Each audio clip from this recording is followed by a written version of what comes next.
Hello, good evening. SMEs are the backbone of the Philippine economy. Unionbank has laid down the groundwork for creating an ecosystem helping businesses through an integrated user experience connecting key stakeholders in the ecosystem. SMEs can now have immediate access to financial service providers, points of sale or POS, accounting, inventory, human resources, tax and payroll services, supply chain management, and providing business communities and engagement in B2B and B2C marketplaces. In building that ecosystem, Unionbank Globallinker was born. It's an online platform with social networking capabilities that help SMEs manage and grow their businesses. On their first year of launch, they already have 33,000 SMEs signed up in the platform. Their promise: to become a one-stop hub for business owners. 4 pillars. Network with potential partners and suppliers from a global network of SMEs. Engage with thought leaders and create your own topics for discussion. Avail exclusive deals and offers from business solutions that will help aid an SME's business. Create a DIY e-commerce shop. Linker.store. I think one major role that Globallinker plays is its ability to create a digital platform that for business growth. It's a huge help because it provides for an avenue where businesses can interact, learn, and at the same time expand their networks. Well, as a social media platform, Globallinker helps build the community of SMEs and link them to the right markets, suppliers, financiers, and advisors. I've actually established a contact in Philippines who is interested in my product, and we are working on ways how we can do that. So hopefully, it materializes. The future of the SME sector in the Philippines is endless. With fintech, business growth can accelerate by breaking down barriers, setting up important connections, and moving daily activities. Success is definite. It's just waiting to happen. The growth of SME filters to all levels of the Philippine society. This sector employs more than 60% of Filipinos. So many lives will be transformed with the success of SMEs. Unionbank Globallinker will be there to make it happen.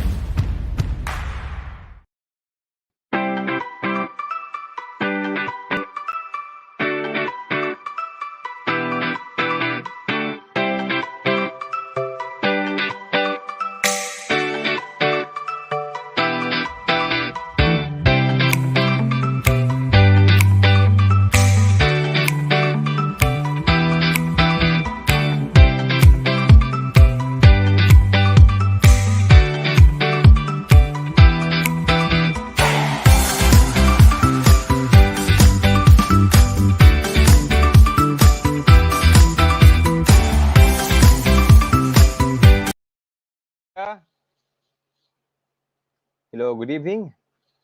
Welcome to Bounce Back 2021, Time to Shine. This is episode 8 practical coaching series. I will be your guest or resource speaker for this episode. My name is Rock Cleo, and welcome to the episode 8. Again, this is all about innovation, creativity as competitive edge. All right, so without further ado, I'd just like to share my screen right now. But before we begin, I'd just like to invite everyone to kindly type where you from, where you're watching right now here in the comment box, please. Yan, para alam po natin kung saan po tayo nanonood all over the world. All right, awesome. Thank you so much. Again, good evening. My name is Rock Cleo. God is my designer. This is of the first slide of all presentations I created. If you want to know why God is my designer, it's in the Instagram. Okay, I posted Instagram at malaman nyo po why God is my designer. So welcome to Design Thinking. So tonight, I'm going to discuss to you this design thinking. So what you will learn here is the challenges that you encounter not only in the speaking industry, but in any industries or different industries. And what is design thinking, how design thinking looks like, and how important design thinking is. At yung mga cover natin for this entire episode.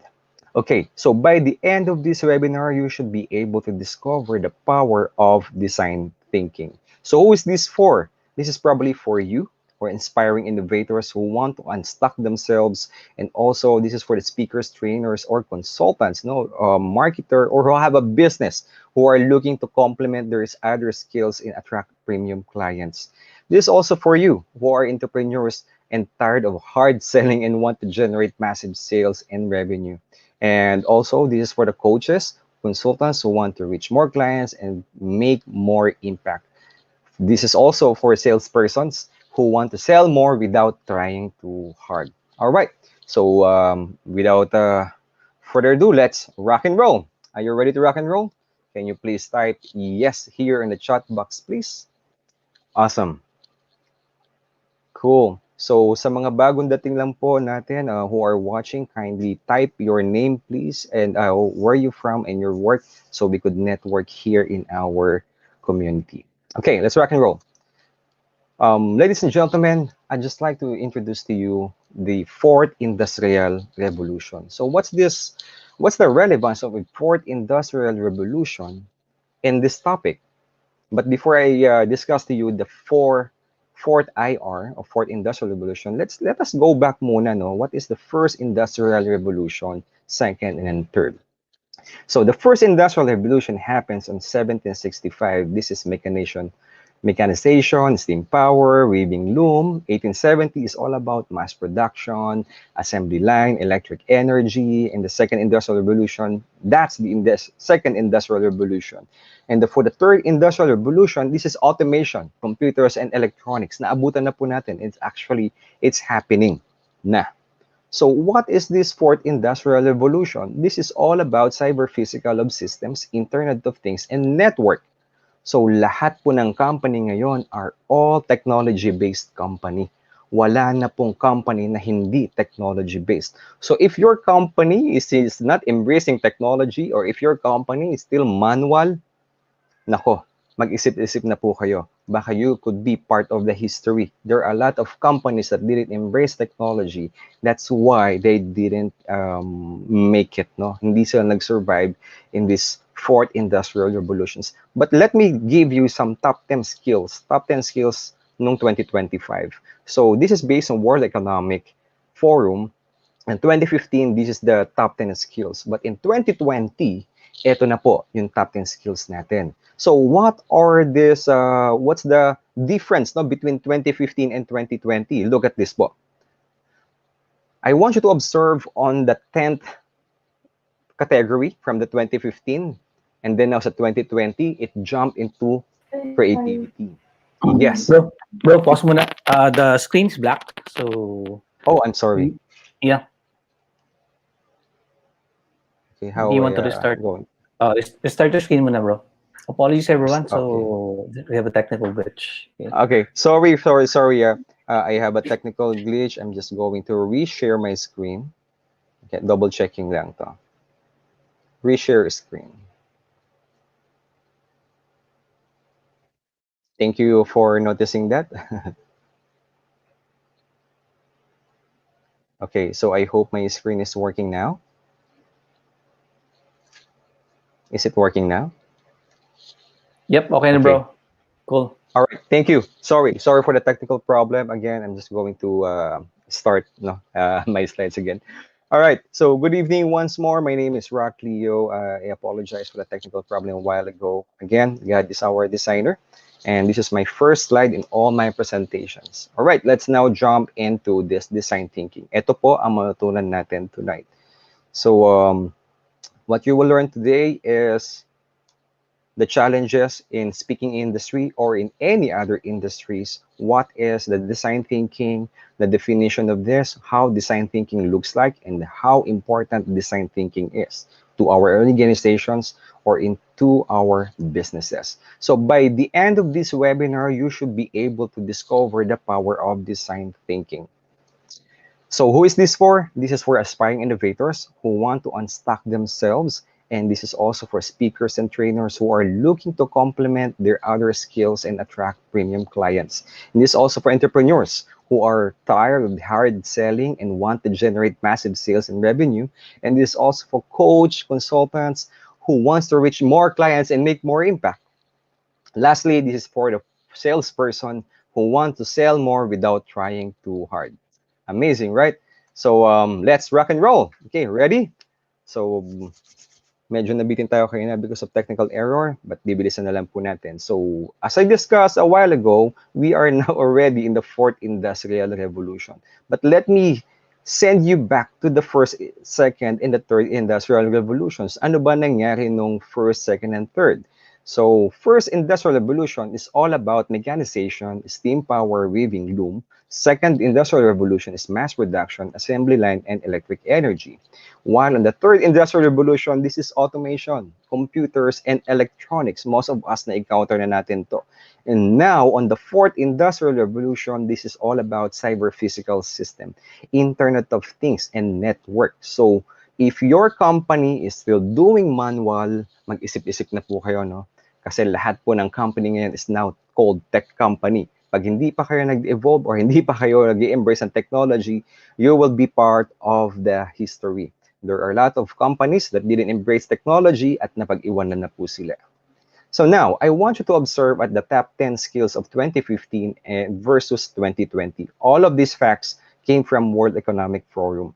In 2020, I want you to observe on the third level, which is creativity. Yung 2015, creativity is on the 10th level. And after 5 years, nag-jump siya kaagad in the third level. Yes, creativity na po ang importante in our would be the 21st century skills that we need to develop. So hindi ka ba creative? Hindi mo na practice to. In fact, I don't believe in that. We are all born creative. We are all creative po. Lahat po tayo natutong mag-drawing before we learn how to walk, how to speak, and write. Nag-drawing po tayo. So we are creative. It is just our society na tinanggal yung creativity sa atin because of the one-sided knowledge, no? This is the left and right brain. There's two differences knowledge po, the left and right brain. But now, it's really essential to learn this creativity. So tonight, tutulungan ko kayo on how to refresh, on how to, bring back this creativity in your DNA. Now, let's talk about naman the challenges in your office. Ito, magandang pag-usapan natin to, the challenges in the office. We are often work towards unclear goals as our programs and branding changes repeatedly. Paulit-ulit po, no, nung ginagawa natin. And then, ano ba talagang kailangan ni boss? Ano ba talagang goal na to? Basta, trabahuhin mo na lang. Kailangan natin tapusin to eh. So this is what's happening in the office. And another problem is we have a lack of real data on which to base business decision. Instead, we are relying on endless internal discussions. Have you noticed that? You're like Chubibo. You're like merry-go-round. Paikot-ikot lang kayo, but wala namang kayong basis of data, real data, to make your business decisions. Next challenge that we encounter in the office is we have a pressure to be innovative, but we don't know how to start. Or sometimes we thought that this is innovative already, pero hindi pa pala, no? Hindi pa pala. It's just parang sinasabi natin same lang to the competition. So how can we be more innovative? Later, explain ko sa inyo on how to be more innovative. Okay, eto pa. If we are on personal branding, sometimes the cycles runs too long and causing us to lose enthusiasm and focus. Have you noticed that? You are working in your project for months or a year now, and hindi mo pa rin na-implement because you're looking for perfect timing or etc., whatever reason you have.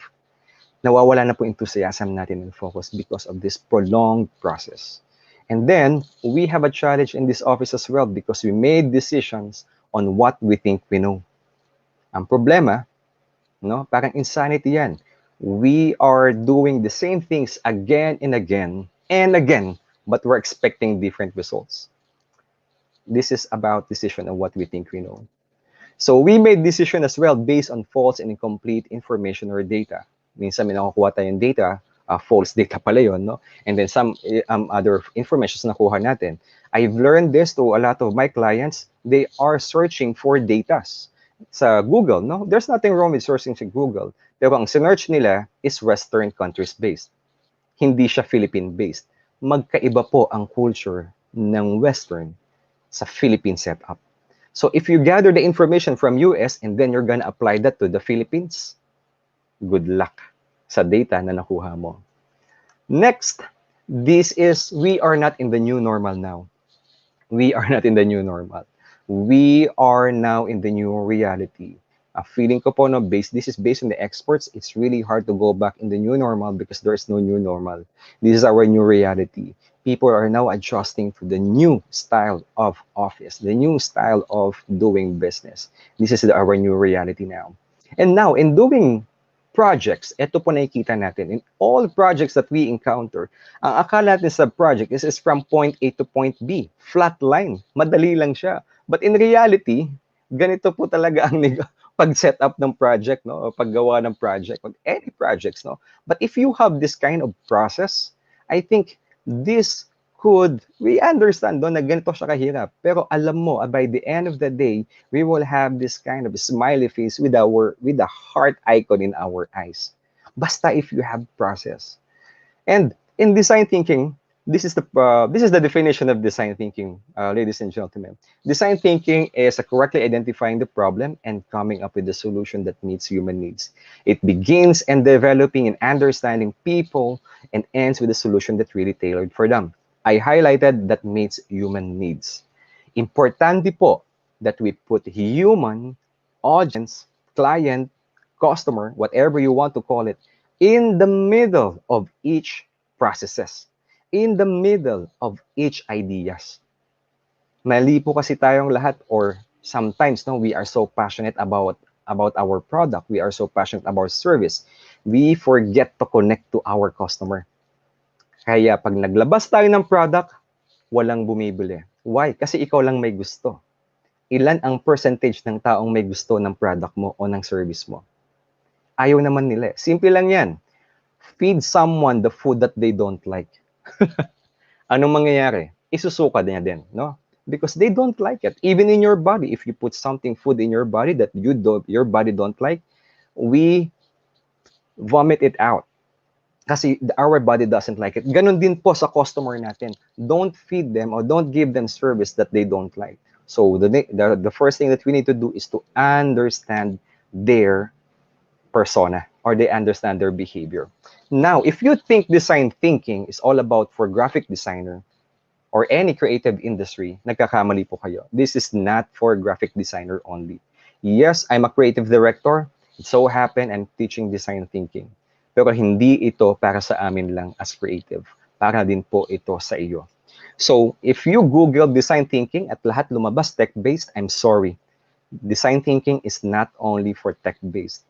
And if you're using some methodology, no, and then meron ka ng process na sinusunod and you think this is a linear process, I'm sorry. This is not a non-linear process. If you went to this process 1, 2, 3, or 5 steps, pag nasa 3 steps ka na, if you feel like you want to go back to the first step, you can still go back to the first step. And then if you want to leap from the second step, pagkabalik mo, yes, pwede siya. Basta ito lang ang process, sundin mo, and then you can create your creative and innovative idea. Design thinking is actually how designer thinks. Ganito po mag-isip kasi yung designer, no? Imagine, or if you're a graphic designer, ilang revisions na ang nagagawa mo sa isang poster lang? Complete from A to Z? Yung revisions mo? Diba? Imagine mo kung gaano kataas ang EQ ng isang designer. Punta mo yan, no? Get that concept and put that in your business or in your product and your service. It means whatever product that you created is still work in progress. You need to revise it. You need to innovate it. That's how designer thinks. Design thinking is a mindset. This is a tool for productivity, the art of problem solving, and decision making. Design thinking is a perspective where you put human in the center of each processes. Pag nag-isip ka ng packaging, you put human here. Pag nag-isip ka ng service, you put human in the middle. If nag-isip ka ng product mo, you put human in the middle. Pag nag-isip ka ng content mo, you put human in the middle. Always consider human in your processes. Why? Later explain sir in the next slide, okay? And if you are, very good or prolific in your methodologies, and then you have to ask me, Coach Rock, kailangan ko ba tanggalin yung alam ko, yung Six Sigma, yung Kaizen, yung NLP, and then focus on design thinking? Hindi po. You don't need to take out all of those. In fact, design thinking is the glue to other methodologies. Nagko-complement po siya. This is not counterproductive. Ang galing po netong design thinking. Okay, so the 21st century skills, and the future is now. You have to develop this kind of skills now, because the future, hindi po siya bukas, hindi siya sa isang buwan, hindi siya next year. Nangyayari na po siya, na pag-iiwanan lang po talaga ang Philippines. Alright, so saan po natin magagamit ang design thinking? You can use this in almost anything that you could think of. Startup, product innovation, business, visual communications, customer innovations, architect, interior, employee experience, and even in your life, you can apply this design thinking. And these are the companies that using innovation process. Google have design sprint, IDEO where this design thinking started. IBM, they have their own design thinking, Baker McKinsey, etc., etc. Sa Philippines, I don't know yet. Okay, I don't know yet who's using this in the Philippines. Pero this methodology is been in the industry for 30 years na po. Okay, hindi ko po siya inimbento. Galing po ito mismo sa ibang bansa. I took a certification in this one, and I'm one of the aggressive person, or advocates of design thinking who teaches here in the Philippines. So of course, the objective natin is to be successful. But every time we receive complaints, we feel down. Pag nakakuha tayo ng mga rejections, anything na nag-badmouth sa atin, we feel down. You know what? In design thinking, failure is part of equation. Ang idea po dito, you have to fail fast so you could fix the problem fast. So the more problem that you have, the more na meron kang chance to innovate your product or services. You just need to change your mindset lang, the way you think. Because this problem is the area that you need to improve. I'm telling you, I'm not a good speaker. I'm a creative person. I'm a hardcore introvert. Really? Hardcore introvert? Ang galing mo nga magsalita eh. It took a lot of practice to talk to you in public, in front of you. Hindi po lahat ng designer magaling magsalita. Lahat po ito nagdaan sa practice. And how I became good at this, what I'm doing, it's because of this failure. Ang daming nagsabi sa akin, hindi ako magaling. So thank you. No? They told me that my voice is not good, my intonation, my sequence, etc., etc. Ganun din sa product or sa company that I'm offering, until I developed my startup companies and it evolved, innovated really fast. Ladies and gentlemen, failure is always the fertilizer of success. If you're gonna change your mindset like Thomas Edison, look at this. He didn't fail. He just didn't found 10,000 solutions that don't work. But yung 10,001 niya nag-work. Look at that. In fact, if you're going to check all the successful people, mas madami po silang failure than success. Totoo po yan. Mas madaming failure. Am I making sense? Can you please type yes here in the chat box, please? Or you can please type your opinion here in the chat box so I would see your opinion. Thank you so much for your cooperations. All right, so I want to share to you these 5 phases of design thinking. So 5 phases of design thinking is composed of empathy, define, ideate, prototype, and test. Now, iisa-isahin po natin all of this definition, okay? So you could understand what's this design thinking. Empathy is the first step of design thinking. It's about you. It's not about him or them. It's about we. Combination of this. So again, it's not about you. It's we. All right. So empathy is the first step of design thinking. I want you to type empathy here in the chat box, please. Type empathy in the chat box. Thank you so much. Thank you so much. I appreciate that. So empathy in Tagalog is malasakit. Importante po na malaman natin kung ano ang nasa puso o nasa isipan ng mga customer natin. Because empathy is the cornerstone of design thinking. As I said, we need to put human in the middle. That's why I call it cornerstone. Human-centered design. What's the importance of thinking your customer rather than your product? For sure, you're developing your product really good. Pero may bumibili ba? Of course, yes. Because probably nakahit mo, and sometimes hindi siya bumibenta, no? If there's no consistency, probably we forget to connect. Customer gives us business. Wala pong existence etong product nyo on service nyo kung wala po kayong customer. So, importante na malaman nyo yung personality ng customer nyo, and then your product or services comes after. Empathy starts with human. It begins in developing, no, yung kung ano mang gusto nila.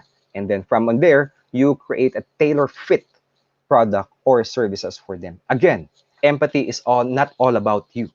It's about them. Other way around. You need to put, sinasabi nga, no, put yourself in their shoe para maintindihan mo sila. Okay, so if you're into this business, you have to understand what's in it for them. Okay, so Coach Rock, paano ko malalaman what's in it for them? We have a process to understand the persona. Okay, we call it empathy mapping and creating a persona. But again, those are just a tool. There's no secret sauce in doing this. You have to listen, you have to immerse yourself, you have to observe, or if you can converse with them, please converse with them. Makipag-usap po kayo. That's how you will understand your customer. And sabi nga ni Jack Ma, stop focusing on your competitor. Focus on your customers. That's how Alibaba made, change the game. They're always focusing on the customers. All right, so that's the definition of empathy. Let's now jump on the second phase of design thinking, which is define. All right, so everybody, please type define here in the chat box, please. Define. Thank you very much for your cooperations. Okay, so define, is in design thinking is ability to see between the gaps. This is the ability to look between the gaps. You know what? It's really hard to explain this in a short span of time. That's why I want you to watch this video, a very short video, and see. This is what you call attention awareness test. Okay, short video to. Okay, I explain to you bakit ito yung video na to. I know you're multitasking right now, pero give me at least 1 minute for this video and explain to you this defined phase of design thinking. Are you ready? All right, so here we go.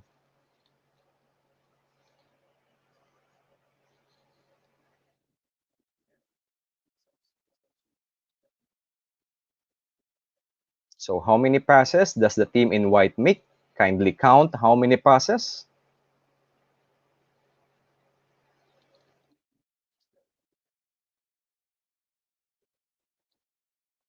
Okay, so everybody, please type your answer here in the chat box, please. Let me see your answer.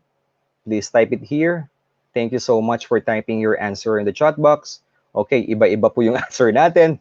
Okay, let's proceed while your guys are typing. 13 is the right answer. But here's the catch. Did you see the moonwalking bear? Can you please type no or yes if you see the moonwalking bear? There is no camera trick in this video. There you go. You see the moonwalking bear? Okay, can you please type it here, no or yes, if you see the moonwalking bear? Okay, so it's easy to miss something you're not looking for. Ganun po sa design thinking. In every product or every problem that we have, we jump into conclusion po kasi. Hindi natin nakikita yung in between those problems. Maybe we're sending different message. Maybe we're offering them a product that they don't like. So we have to check between the lines kung ano ba talaga ang pangangailangan ng tao. If we do that, I'm telling you, your company or your organization will grow. So the second phase here, so you have to understand your message or what is your message. Okay? All right, so I'm gonna skip this kind of game and I want us to jump on the third phase of design thinking, which is ideate. Everybody, to please type ideate in the chat box, please. Thank you so much. Okay, so ideate in design thinking is coming up with many ideas or a lot of ideas. So tanungin kita, how long it'll take you to generate ideas? 4 hours, 2 hours? Okay? Kung matagal-tagal, 1 day or 2 days or 1 week. You know what? In design thinking, in just 8 minutes, you can generate a very, very innovative idea. I'm telling you, we have a tool in design thinking that can generate ideas in just 8 minutes. So there's a rules in design thinking when you ideate. No? So first is defer judgment of others. Don't hold back on your idea. Nothing's too crazy, impractical. Throw your ideas rapidly. So this is what we do in design thinking facilitations. We generate idea as fast as, in just 8 minutes. Ganun siya mag-generate.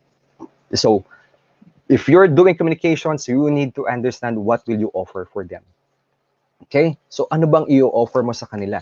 Kung hindi mo alam i-offer sa kanila, hindi alam ng tao kung anong bibilin mo. So just to give you a recap, what's in it for them, what's your message, and what will you offer? Have you noticed? All of them is focused on your customer or your audience or your client. You need to understand them. If you understand them, they will give you, they will trade with you. They will give you good business. All right. So the fourth step of design thinking, or the fourth phase of design thinking, is prototype. Everybody, to please type prototype here in the chat box, please. Prototype. Thank you. Thank you so much for typing. Okay. So prototyping is coming up with the tangible ideas. Prototype provides reference points, communications ito, and doesn't have to be perfect. Ibig sabihin po, no, kung may project kayo that you want to implement, do it now. Do it now. Wag po kayo maghintay ng perfect timing, etc. You don't know when is the perfect timing anyway. So you have to implement it now, test it in the market, and then from there, you have to revise. Have you imagined once in a while your smartphone or your computer is asking for update? Because they're still developing your product. What I'm trying to say here, everything is work in progress. Kahit natapos nyo na yung project nyo, natapos nyo na yung product nyo, service nyo, hindi po natatapos dyan. For me, in my opinion, that is just a beginning of never-ending revisions. Innovate, innovate, innovate, innovate. Ganun po siya. Never-ending po yan. So don't think na, oh, ay, salamat, tapos na po ang project ko. Okay, may produkto na ako. Hindi po. Oh, may website na ako. Hindi po. Everything is WIP, work in progress. So that's how you become more creative and innovative in your product. All our ideas are good, but execution is the king. Execution in terms of visuals, of course, dapat maganda yung visuals, and then execution in how you will deliver it and how you will do these things. This is the king. And content is the queen sa mga content creators. All right, so that's the fourth phase of design thinking. And the last phase of design thinking is test. Everybody, to please type test here in the chat box, please. Test. Okay, so test part is pretty much interesting. I like this part. Ito na yung ilalabas nyo na yung prototype nyo. Test it out in the field. Try them out, break them, learn from them, and try it again. Ito yung papasok sa point na hihingiin mo yung opinion nila. So how's my presentation? How's my product? How's my service? Do you have any idea, any concerns? Do you encounter any problem? Kuhain nyo po yung feedback nila, because their feedback is really valuable in developing your product.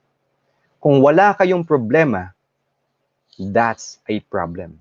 Kung wala nag-complain in your service or product, that's a problem. Why? Because that's the end of it. Hindi na kayo nag-evolve. Imposible po, no, na walang problema yung product or service that you offer. So you need to keep on moving forward and keep on innovating. Yun po siya. Okay, so I might just keep on this slide and let's go to the bottom line now. Okay, so what design thinking can do to your company? If you know the 4 P's of marketing that you learned in college, And for sure, you still understand it if you run your business. These are all essentials. Essentials po ito, place, people, and product. So what's gonna happen if you develop these two, the people and place? Ano po mangyayari? What you're gonna develop here is engagement. Yeah, so engagement ma-develop nyo. So what's gonna happen if you develop people and product? If you develop people and product, you will develop your service here. What if you're gonna develop the product and process to improve your service? You want to be innovative, no? Improve lang natin yung product and process lang. What's gonna happen? You improve your marketing and branding. For the process and place, you'll improve experience. Ladies and gentlemen, all of these are correlated and all essentials for innovation. Hindi po pwedeng isa lang ang develop nyo or dalawa lang i-develop nyo. If you want to create something innovative organizations, all of this should be developed simultaneously.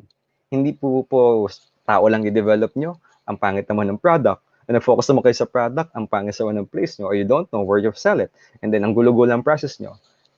Hindi po, no? Hindi magiging balance. So, all of these are essentials in developing your product. Yun po. Okay, design thinking is goal-oriented. Ito po yung laging ko tinatanong in all my clients, what do you want to happen po? Because design thinking begins with end in mind. It begins with end in mind. So if you understand your ultimate goal or your goal, then we will work backwards. We can use design thinking. That's why design thinking is goal-oriented. Parang mga apps lang po yan, no? If you want to deliver something or kung mag-aangkas ka or mag-grab ka, ano pong laging tinatanong? Where? Ganon din po, if you have a problem, if you're doing projects, if you have product or services, where? Where you want to go? What do you want to happen? Ganon din po sa buhay natin.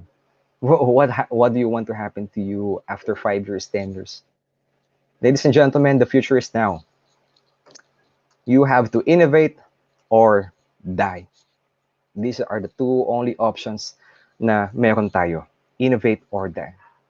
Thank you so much, everyone. My name is Rock Cleo.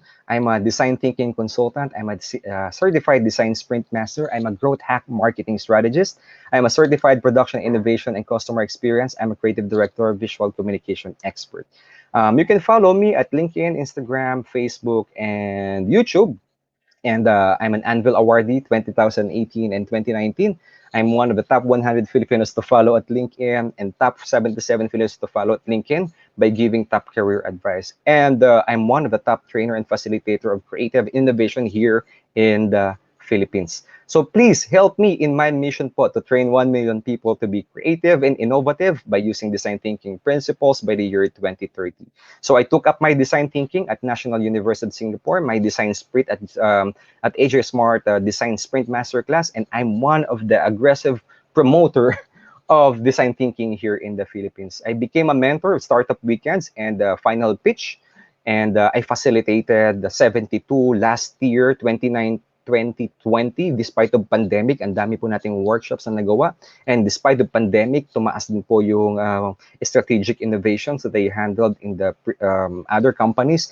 And keynote speaking, dumami din po, no? Tumaas siya. So this is really a good, sabi ko sa inyo, in every problem, you will see, you see an opportunity. So nag-mentor din po ako for FH Moms and natalo po sila. Just kidding, nanalo po. So, nanalo po yung FH Mom and I was so lucky that I was part of it. I already facilitated in top universities in the Philippines and I trained 4,080.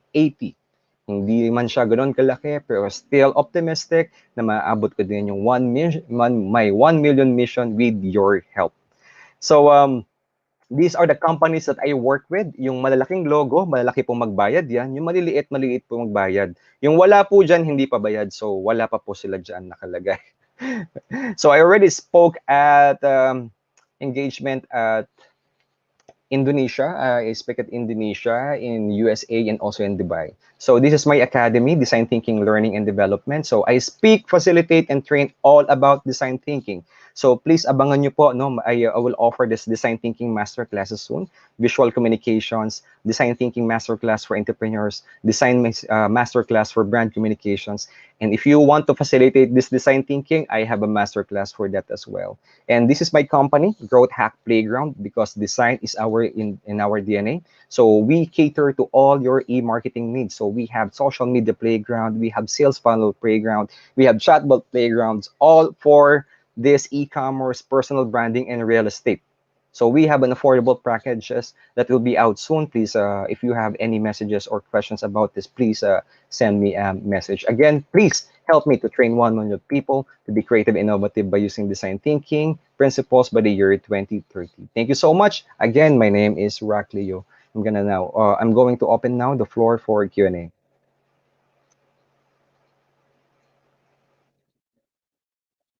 Thank you so much po.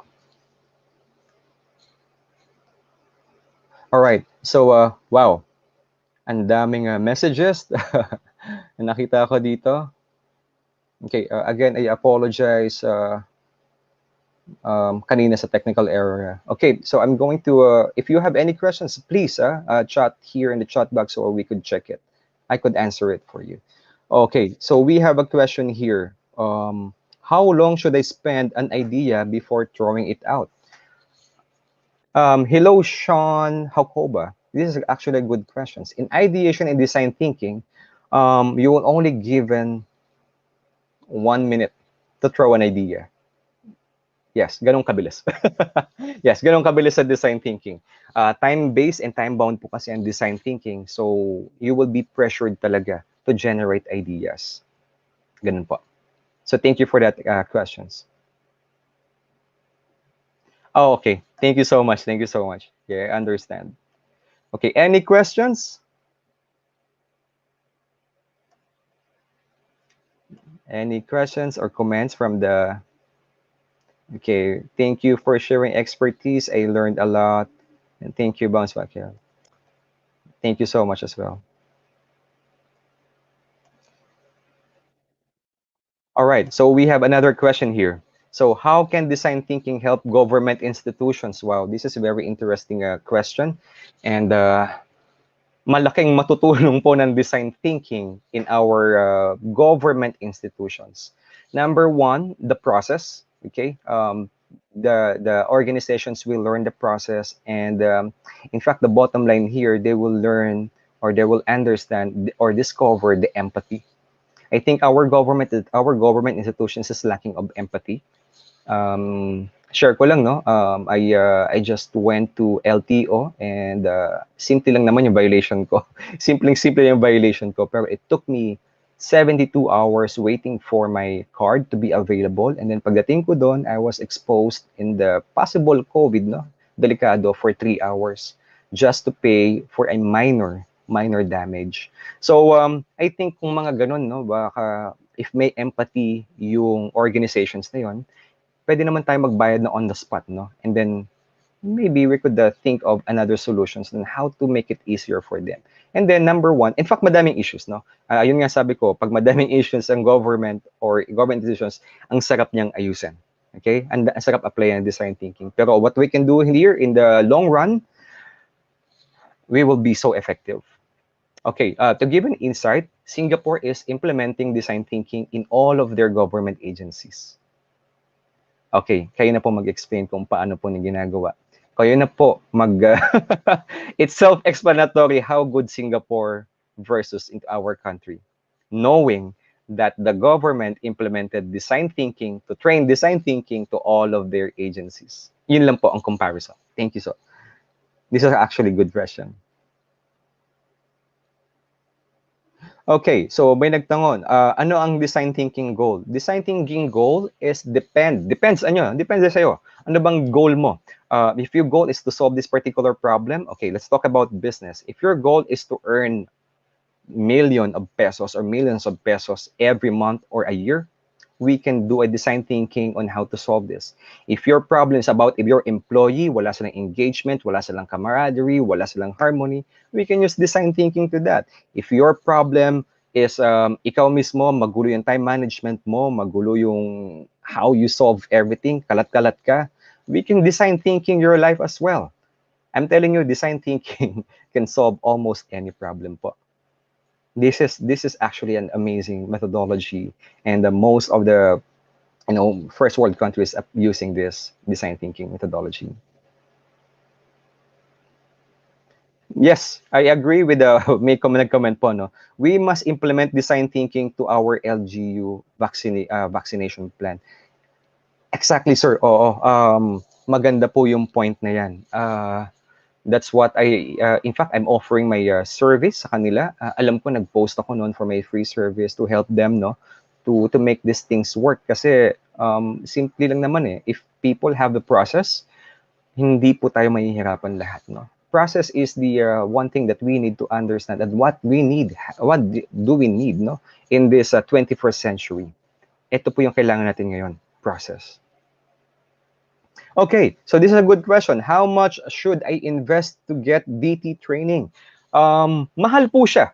In fact, no, this is a good question. Mahal po siya. Nag-invest ako ng mahal. And pero mabilis naman ang ROI. If you're going to get an international certifications, may kamahalan siya. It's 6 digits, no, in Philippine money. And then pero hindi kasi, iba kasi ang niche sa Philippines eh. We use design thinking not for technology eh. We use, most of my clients here is, I use design thinking for their business development, business innovations. Yun po siya. A while ago, I was into this, my partner, company, nag-innovate kami ng business nila. Okay? They have existing business, so no, sabi nila, Rock, paano kami kikita lalo? Paano namin may innovate to? Paano kami papapalaki to? Paano namin may scale up? Sabi ko, let's try design thinking. So natapos kami in a couple of, just 2 hours lang natapos namin, and lahat kami uwi ng happy. So lahat kami, we are now ready for the next step, which is prototype na yung ginagawa namin. So that's how good it is. Pero kung training man, may ino-offer ako sa Philippines, i-announce ko to soon. Abangan nyo lang po. Please like my page, by the way, design thinking training page, or search for me na lang. Pinopost ko naman to sa social media ko. And I'm telling you, this is very affordable. I understand, no? Filipinos are really, iba ang presyo natin. So I will give you all the things that I learned here in the Philippines and abroad.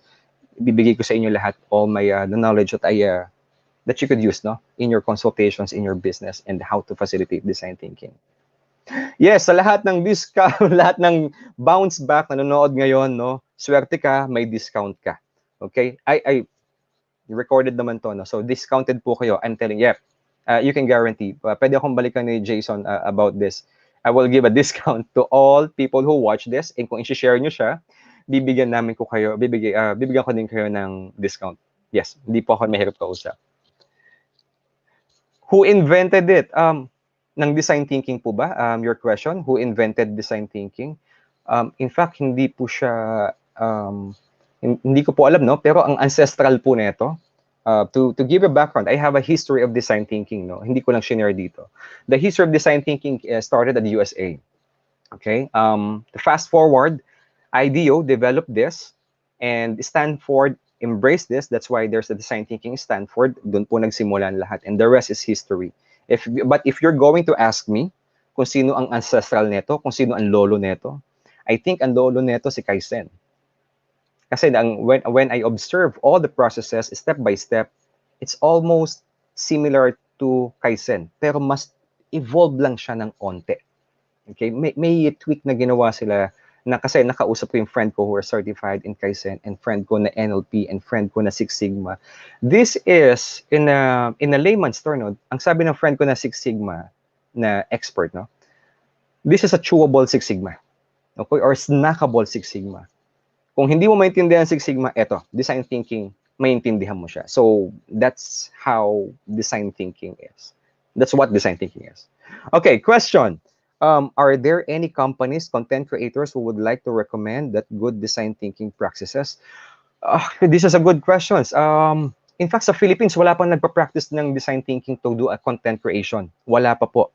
That's why nag-develop ako ng program ko na Design Thinking Masterclass for Brand Communications. Applied design thinking po ito. If your problem is doing content, I'm telling you, in design thinking, hindi ka mauubusan ng content. Ang problema mo, production time mo. Never ending po. That po, this tool, yung mga design thinking, pag natutunan mo to, ay nako, sunod-sunod na po yung content nyo. Hindi po kayo mauubusan. It's really, really amazing. It's really amazing. I'm not just bloating it up, no, and then bragging it because I'm a design thinking practitioner.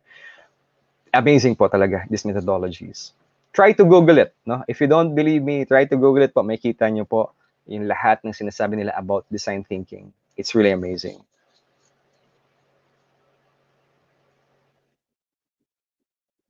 Yeah, abangan nyo po yon. May nag-comment, love the content creation using DT. Abangan nyo po, I think, March ko po ipa-implement. Kasi this February, I'm going to announce na baka tomorrow of the other day.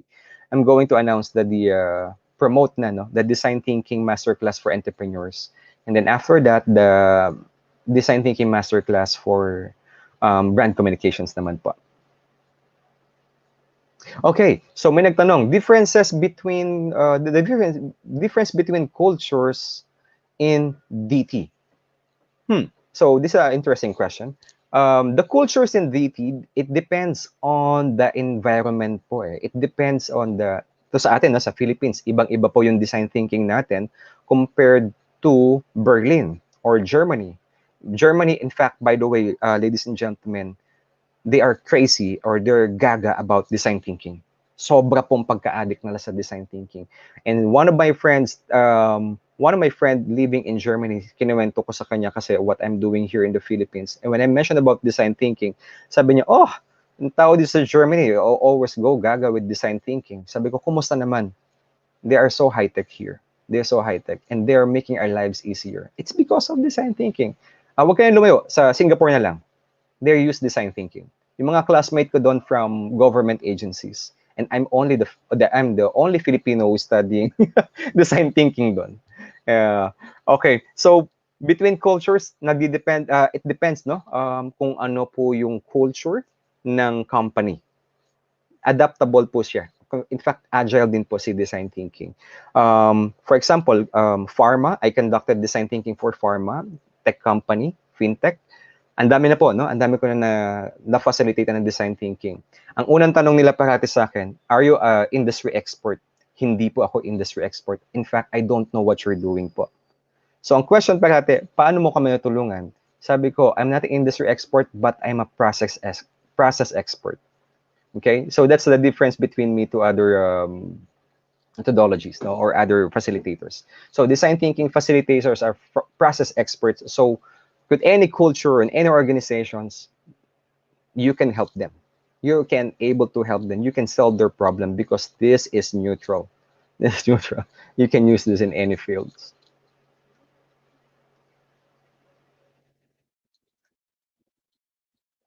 Okay, so do you have any questions po or clarifications about design thinking?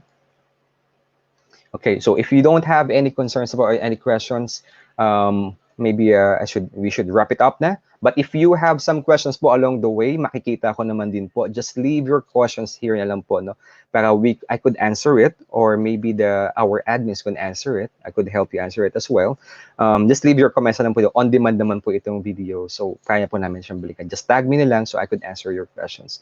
Okay, so to wrap it up, again, thank you so much for accompanying me for the entire show, for the entire episode of this Bounce Back 2021 Time to Shine Practical Coaching Series, episode 8, Innovation Creativity as Competitive Edge. Again, my name is Rock Cleo.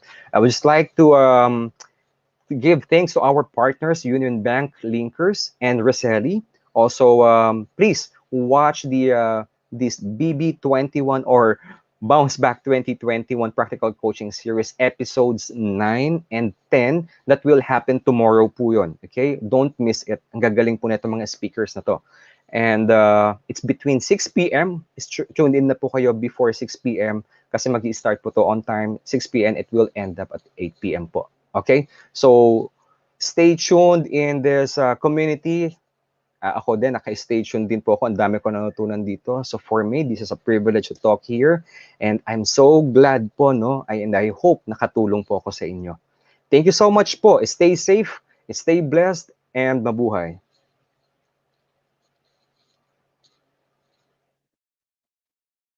SMEs are the backbone of the Philippine economy. Unionbank has laid down the groundwork for creating an ecosystem helping businesses through an integrated user experience connecting key stakeholders in the ecosystem. SMEs can now have immediate access to financial service providers,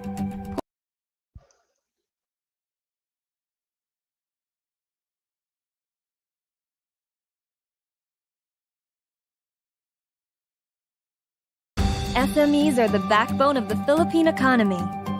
Unionbank has laid down the groundwork for creating an ecosystem helping businesses through an integrated user experience connecting key stakeholders in the ecosystem. SMEs can now have immediate access to financial service providers, points of sale or POS, accounting, inventory, human resources, tax and payroll services, supply chain management, and providing business communities and engagement in B2B and B2C marketplaces. In building that ecosystem, Unionbank Globallinker was born. It's an online platform with social networking capabilities that help SMEs manage and grow their businesses. On their first year of launch, they already have 33,000 SMEs signed up in the platform. Their promise: to become a one-stop hub for business owners. 4 pillars. Network with potential partners and suppliers from a global network of SMEs. Engage with thought leaders and create your own topics for discussion. Avail exclusive deals and offers from business solutions that will help aid an SME's business. Create a DIY e-commerce shop, linker.store. I think one major role that Globallinker plays is its ability to create a digital platform that for business growth. It's a huge help because it provides for an app view where businesses can interact, learn, and at the same time expand their networks. Well, as a social media platform, Globallinker helps build the community of SMEs and link them to the right markets, suppliers, financiers, and advisors. I've actually established a contact in Philippines who is interested in my product, and we are working on ways how we can do that. So hopefully, it materializes. The future of the SME sector in the Philippines is endless. With fintech, business growth can accelerate by breaking down barriers, setting up important connections, and moving daily activities. Success is definite. It's just waiting to happen. The growth of SME filters to all levels of the Philippine society. This sector employs more than 60% of Filipinos. So many lives will be transformed with the success of SMEs. Unionbank Globallinker will be there to make it happen.